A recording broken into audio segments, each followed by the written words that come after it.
स्वागत है दोस्तों एक और नई वीडियो में। ये खबर आई थी कल यानी 22 अप्रैल को और आज 23 अप्रैल है और मैंने सोचा आपसे ये शेयर करना चाहिए। तो हुआ क्या है कि 23 अप्रैल को लखनऊ में या ये मैं बोलूँ एक कानपुर में गांव पड़ता है महाराजपुर। मैं उसकी डिटेल्स लिंक में शेयर कर दूँगा इसमें वीडियो में। उसमें उनके पिता नरेंद्र द्विवेदी हैं। इस बच्चे के एक फैक्ट्री में काम करते हैं और इस बच्चे का एडमिशन इन्होंने लखनऊ में करा दिया एक गुरुकुल में, एक रिश्तेदार की सलाह से। आपने एडमिशन करा दिया, बोर्डिंग स्कूल होता है गुरुकुल। इन्होंने सोचा कि अच्छी शिक्षा मिलेगी और सब कुछ सही रहेगा। शायद 1-2 दिन हो गए वहाँ पे एडमिशन किए हुए। बच्चे की जो 11 साल का बच्चा है इनका, इसकी अपने बहन से भी बात हुई थी, सब कुछ सही था। लेकिन अगले ही दिन रात में जब बात हुई है या शाम को बात हुई है, उसके अगले दिन जो स्कूल का ओनर है उसने इस बच्चे को लाके घर के बाहर फेंक दिया गाड़ी से और भाग गया वहाँ से। बच्चे पे चोट के बहुत बड़े निशान, सिगरेट से जलाया है बच्चे को, हाथ पैर बांध के बहुत बुरी तरह इसको मार डाला। बच्चे की बहुत ही ब्रूटल तरीके से हत्या कर दी। ये हुआ है गुरुकुल में। इसका नाम मैं लिख दूंगा गुरुकुल का। 40 से 45 चोटों के निशान थे उसके शरीर पे।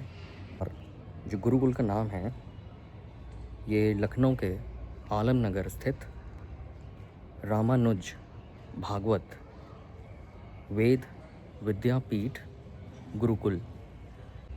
15 अप्रैल को बच्चे का एडमिशन कराया था इन्होंने गुरुकुल में। सबसे बड़ी बात कि बताते हैं कि बच्चा इतना ज़्यादा इंटेलिजेंट था कि इसको वैदिक मंत्र की बहुत नॉलेज थी। सारे मंत्रों का उच्चारण कर पाता था। ये बहुत अच्छी प्रैक्टिस थी। मतलब एक तरह से एक होनहार बच्चा जो इसकी आपने निर्मम हत्या कर दी उस देश में जहाँ पे लड़कों के लिए कोई कानून नहीं है, उसको मार डाला, ऐसे ही मार दिया। तो मैं आपसे हर वीडियो में यही कहता हूँ कि जो आपके बच्चे हैं, आप उस लड़के के बारे में कुछ नहीं सोचते। उसको जब मन चाहे कोई भी आके मार के चला जाता है और इस बच्चे के साथ भी ऐसा ही हो गया। 11 साल का बच्चा ख़त्म हो गया, मार डाला उसे। और सबसे हैरानी वाली बात है कि इस न्यूज़ को किसी भी चैनल ने रिपोर्ट नहीं किया है। अगर किसी ने रिपोर्ट किया तो आप मुझे बताओ। ये मैं जो खबर पढ़ रहा हूँ ये अमर उजाला में छपी है और अगर आज भी सर्च करोगे गूगल में तो ये खबर आपको किसी भी न्यूज़पेपर में अलावा शायद ही मिले। न्यूज़ चैनल तो भूल जाओ। रिवर्स द जेंडर, अगर यहाँ पे लड़की मरी होती, फ्रंट पेज पे न्यूज़ आती, पूरा मीडिया इस खबर को चला रहा होता। जैसे कि दिल्ली में जो हुआ है, एक लड़की का रेप हो गया, उसको मार डाला। खबर चल रही पूरे टाइम मेन स्ट्रीम में और मेन न्यूज़पेपर में चल रही है। तो हमारा मीडिया, हमारा समाज केवल उसी खबर को चलाएगा जहाँ पे लड़की के साथ गलत हो रहा है, लड़की की हत्या हो रही है। लेकिन अगर बच्चे की, लड़के की, आदमी की हत्या हो रही है तो वो हम खबर नहीं चलाएंगे। तो इस देश में आप न्याय की उम्मीद भूल जाएं। आपकी जान की वैल्यू नहीं है क्योंकि पूरा इकोसिस्टम ऐसा है कि वो आपके लिए खड़ा ही नहीं है। इस बच्चे ने अपना भविष्य बहुत अच्छा सोचा होगा। इस बच्चे में जो स्किल्स थी, जो हुनर था वैदिक मंत्रों के लिए, अपने शास्त्रों के लिए, एक झटके में ख़त्म हो गया। इस बच्चे को कितनी यातना दी गई होंगी, किस तरह मारा होगा, आप इमेजिन करो। इसके हाथ पांव बांध दिए। जो न्यूज़ में छपा है 40 से 45 जगहों पे चोटों के निशान हैं, उस बर्बरता के निशान हैं। इसने कितना संघर्ष किया होगा, क्या किया होगा भगवान जाने। आप इमेजिन कर सकते हो जहाँ इस बच्चे के हाथ पैर बांध दिए होंगे, कितना तड़प तड़प के मरा होगा ये।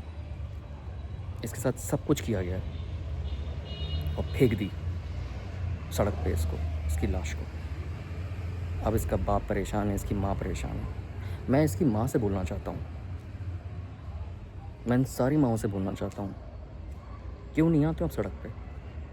क्यों नहीं जस्टिस की डिमांड कर रहे हो? क्यों नहीं कानून की मांग कर रहे हो?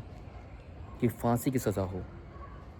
सवाल है मेरा आप लोगों से, आप इस पे कमेंट करना वीडियो में। मतलब कितना उसने, उसके फादर ने जो अपना दर्द बोला है, साझा किया उन्होंने दर्द अपना, कि वो बुढ़ापे की लाठी बनता।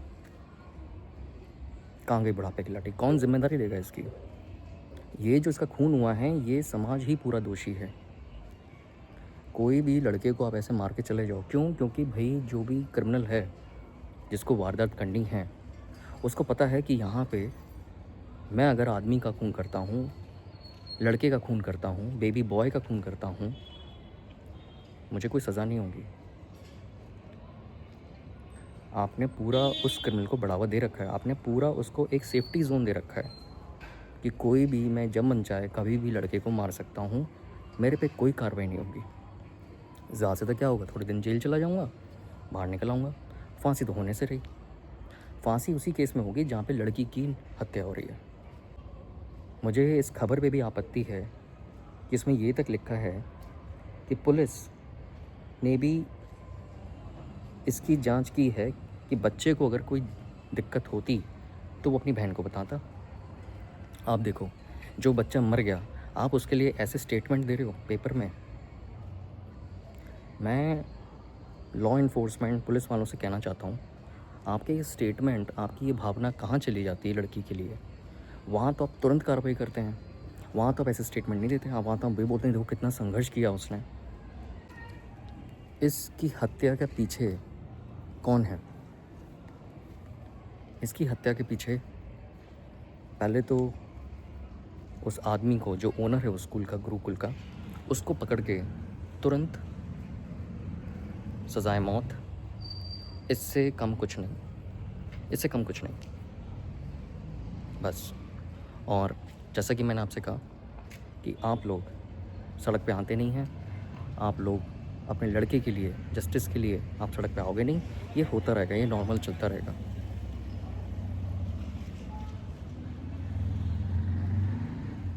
सोचना है आपको, है आपके भी लड़के हैं, आपके भी लड़का स्कूल जा रहा है, गुरुकुल में जा रहा है या स्कूल में जा रहा है, कोएड एजुकेशन ले रहा है, बोर्डिंग स्कूल में है, आपको ये ध्यान देना चाहिए।